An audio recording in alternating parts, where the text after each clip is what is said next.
Salisbury Plain is not nearly as flat as it sounds. It's a vast tract of fertile land, decorated with rolling downs and threaded by sparkling chalk streams. It stretches from Devizes to Salisbury in one direction and from Andover to Warminster in the other, and is famous for barley barons, army manoeuvres, jets and helicopters, and by contrast for some of the loveliest villages, supplest streams and most spectacular views in the country.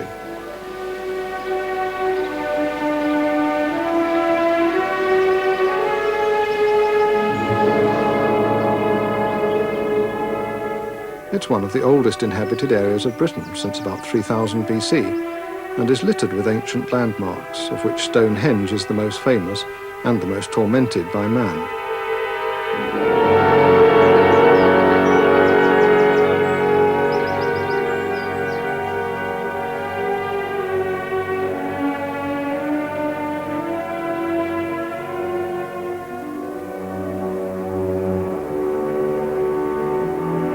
The perfect spire of Salisbury Cathedral stands sentinel over the eastern approaches of the plain, and close by, the splendour of Old Sarum is where the city had its beginnings in pre-Roman times.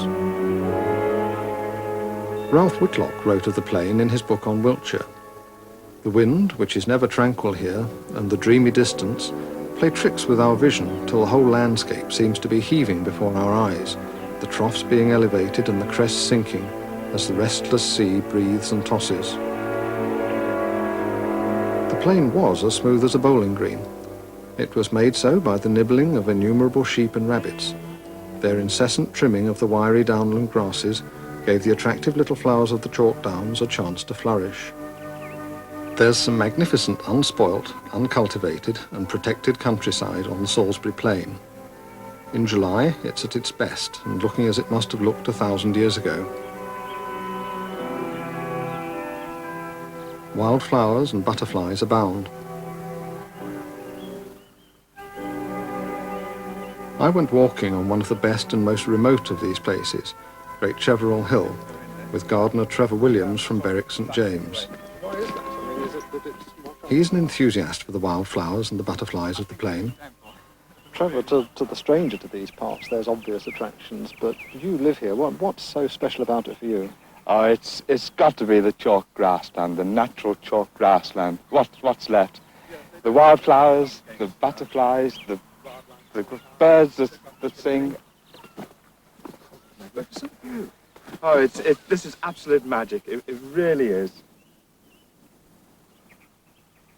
Yes. There's all sorts of things around. I mean, masses of small things. There's little white, lots and lots of little white star-shaped things we've been seeing. Some of this. This is the bastard toadflax. It's one of the reasons that Wiltshire Trust for Nature Conservation have this area as a reserve, as it will only grow on very old, established chalk grassland. As a gardener, I usually reckon that chalk soils are about the worst. I mean, you can't grow really all that much on chalk. No, the chalk soil is very low in nutriments and such like, but it means that all plants are able to compete well with one another. One plant does not dominate the whole area as you get on the richer soils. It's wonderfully rich. Let's go and see if we can find some more. Oh, yes. So if you had to choose a plant or plants that told you were on chalk, what would you go for? Well, there are lots, Jim, but this one is very typical of chalk soil. It's Blackstonia. It's yellowwort. It is in the gentian family.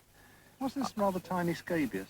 I recognise it as a scabious, but it's a bit stunted, yes, isn't it? well, this is the small scabious. It's, again, very typical of the chalk grasslands. As we came in, where the soil was richer, near the arable land and in the corner of the field where the cattle collect, the soil becomes richer, you get the meadow scabious. But when you're down onto the chalk grassland proper, it's the small scabious, which is the typical chalk grassland plant. This must be one of the most conspicuous of the butterflies. I mean, okay, it's not a white. The marble white, oh, it's a marvellous butterfly. It's so beautiful, and it always seems to occur in colonies. If you find one, you'll find 50 or 100. And this reserve is managed by grazing cattle rather than sheep. So with the cattle grazing, you get the longer grasses, and they do like this sort of habitat. It sticks out like a sore thumb, this Yes, one. this is something different. This is where we've got a fox earth and disturbed soil. You get a different types of plants coming in here. Yeah, look, It's here's the That's the earth. Oh, dear. Oh, it's awful. Some rotten cabbage smell. Somebody at home. Somebody's definitely at home. For me, the countryside is not countryside without wild plants and the wild, all the other wild things that go with it. The wind, it's spiritual.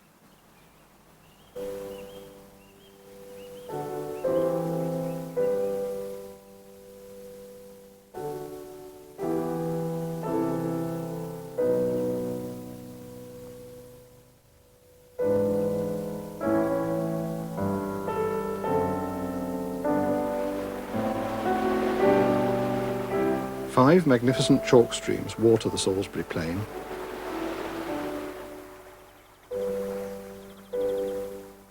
All are prized by fishermen and jealously guarded by their owners. The most famous of the five is probably the Avon.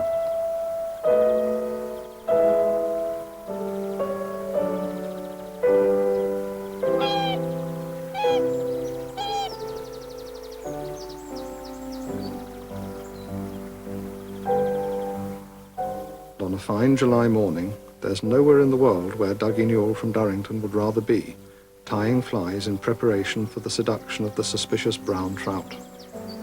Tying flies has been a hobby of mine for over 40 years, and you've never done learning about the different sorts and the different materials. Even space age materials are being used nowadays. The Wiltshire Avon is one of the most beautiful stretches in this valley altogether. This valley starts really in Pewsey and the water flows right down to Christchurch, and I think this for trout fishing is the most beautiful place there is to go.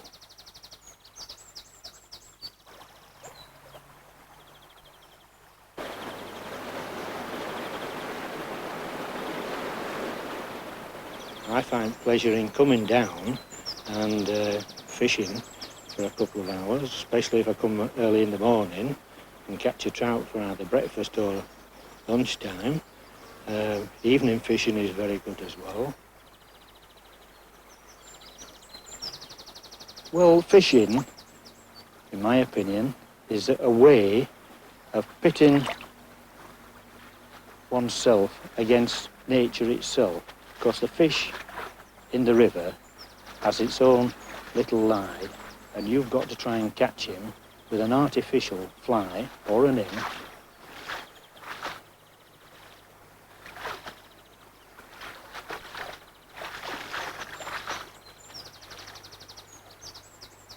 I think when someone sets off in the morning to do a little bit of fishing, that time just disappears.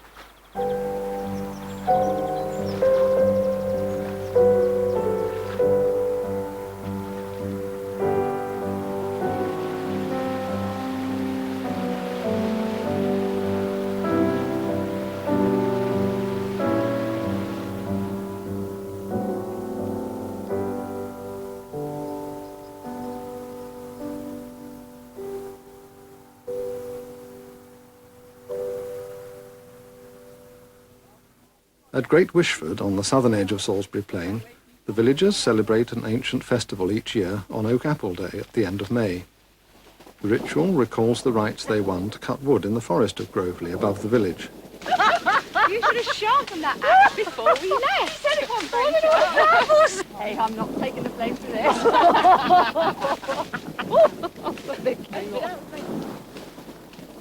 Even in the heavy July thunder, the women of Wishford are willing to show off their traditional Groveley dances in the Oak Apple field.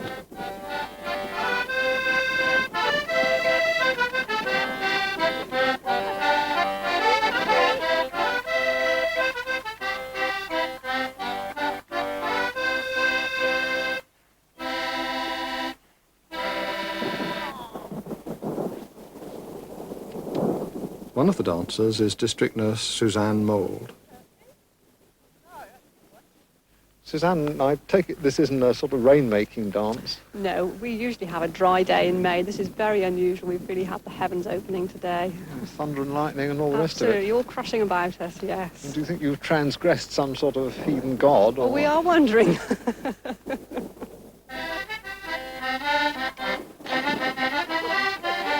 Our dancing goes back from the days when the squire used to own the wood and four ladies used to collect wood, and he took them to court to accuse them of taking it. They won their case and they dance every year as a tribute, and they carry niches, which are bundles of dried wood on their heads, also in memory of the fact that they can collect dead and fallen wood every day of the year if you live in Great Wishford.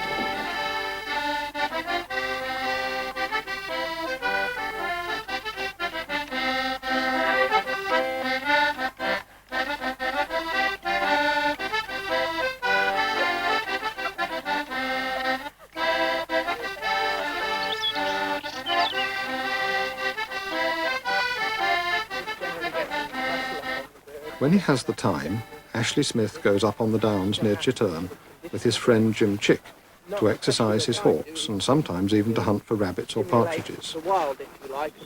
This is absolutely smashing, isn't it? This must be where you love to be. It's beautiful to be here in the evenings after work. If you've been out all day and you've been talking to the public and flying birds in demonstration, it's fantastic to come out here in the evening and fly the birds for yourself.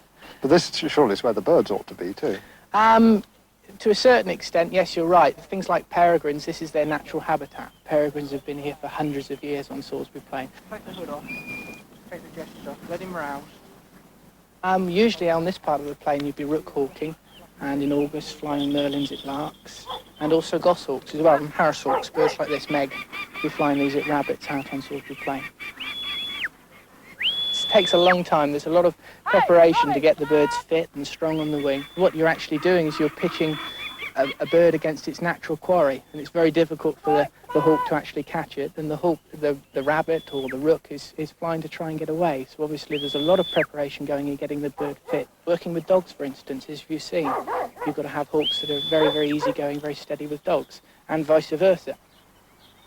And what you're trying to do is to have everything working very, very smoothly, so the falconer is almost on the outside looking in.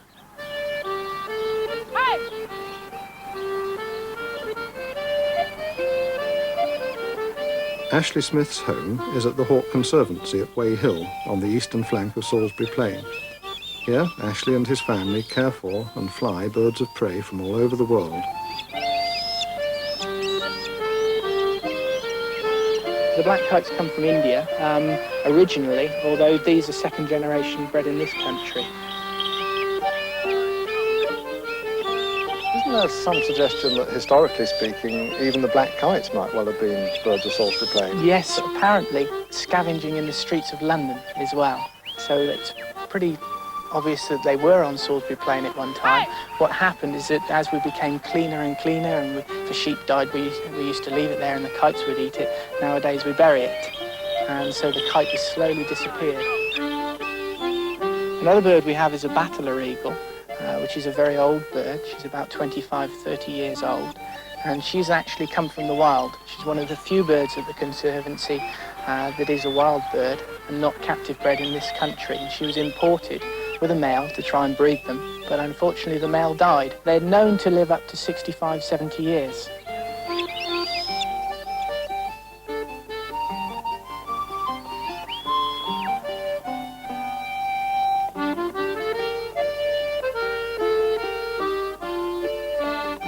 If your cat walked to heel and bring you the paper in the morning, then you're doing very well. And training an owl is almost exactly the same. As they fly somewhat like a kestrel, you know, the birds you see over the motorways, and they take over the night shift where the day shift is with the kestrel.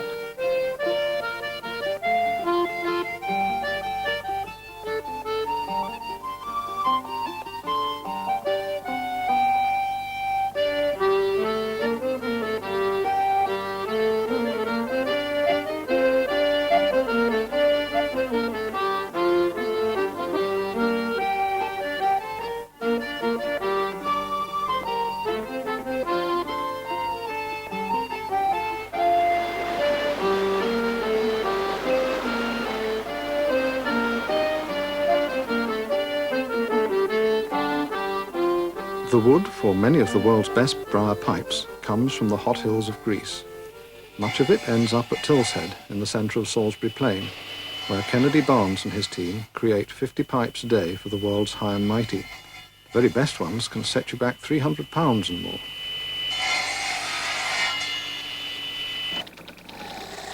Craftsman Barry Jones must be one of the world's great pipe makers. Briar, I don't really know why briar. It's very hard wood, but very soft to turn and work with. It's mainly doesn't burn like ordinary wood. The only other wood I really know of is the cherry wood, which is so moist, and when it dries, that doesn't burn either. Reason? I haven't a clue. I suppose it's quite a sound idea if you're going to have a pipe, not have the pipe go up as well as the tobacco. Absolutely, yeah. We deal with the Greek briar because we find it's a much better quality briar. It's more porous and much easier to work with. And what are you looking for when you shape up that block? The grain pattern on the bowl? Yeah, precisely. All straight grain. With the straight grain, tighter it is, higher quality it becomes, providing it's got no flaws in. It's very easy for someone to say, look, I like a billiard or a Dublin or a Bulldog, a Rhodesian. If the grain won't give it in the beginning, you won't get that shape out of that block. So in actual fact, the grain on the block decides what shape you're going to do.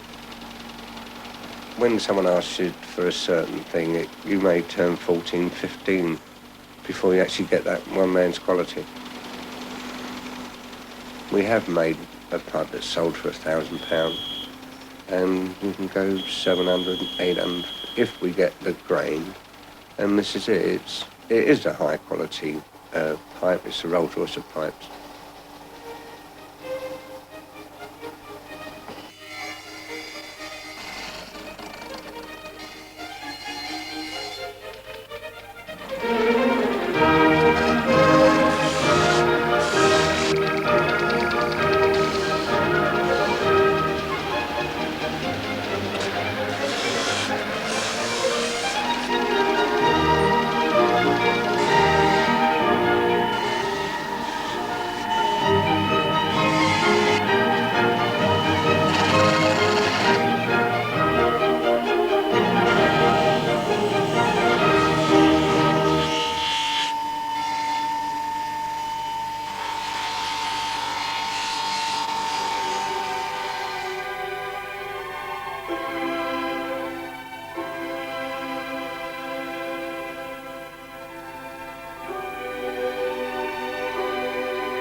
You got no different grass in this farm there? Sid Raymond from Cholderton is 80.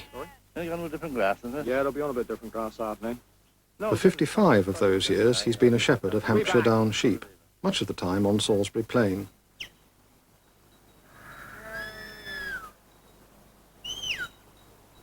Get back. Quite cleaning out though, don't it? On the van I go. And white fire sheets, Dave, you can't sell them. Steady. They're covered in bloody fly egg. Didn't have a maggot, but she was covered in egg. I know, yeah. They've been dipped because, yeah. Where is the old superior's out there as well? That's it, huh? That's him, yeah. His Wiltshire accent remains undiluted by the influence of broadcasters or of modern ways. Well, I was born into it, really. My father was shepherd and his forefathers, and funny enough, my mother's parents, father and mother, they were shepherding families. I was the last one. And I studied when I was 14. I left school Friday, 14th Sunday. I studied work Monday. And I kept on about 55 years. But not had many employers. 5 different employers in 55 years, not too bad with it. You're a local man? I was born on the borders of Wilts and Dorset. White Hazel Cottages, Rushmore Park. That's where we were.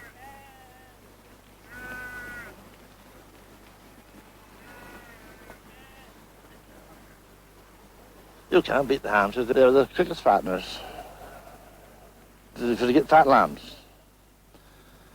Now I'm going back a few years. I'm going back nearly 50. And if anybody's listening to this, when you broadcast it, they'll think I'm stretching up, but I'm telling the truth. I held the lambs 42 car on the croup, not on the hoof, on the croup, at 10 weeks old. That's pure Amsterdam. Well, no breed's going to beat that. He has won prizes at all the great shows, including the Royal. Nowadays, he still gives a hand to the Cholderton Estate shepherd, Ted Rickman, and sometimes helps him to get rams ready for showing. About a month before you want to show, first show, of course, you want to dip them. You can lean just there, say, I'll shove my foot. Huh? You can lean just there, stop pushing that out, I'll shove my You want to cut them down on the back, say that one cut down, right down bare to the skin. Not cut the skin, but right down bare. I put him right through his neck, so keep him up.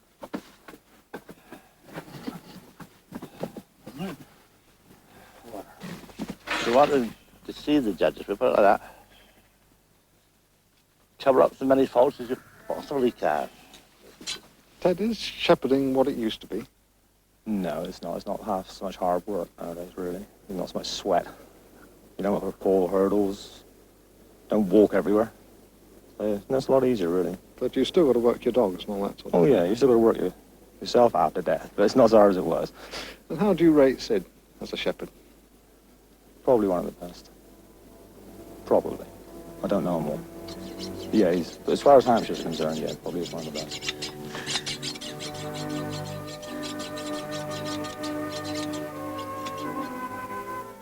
On Salisbury Plain in July, the fields are rich with the burden of the coming harvest. Everything is shimmering and prosperous and plentiful, and full of promise and security against the bleak, wild, windy winter which lies ahead.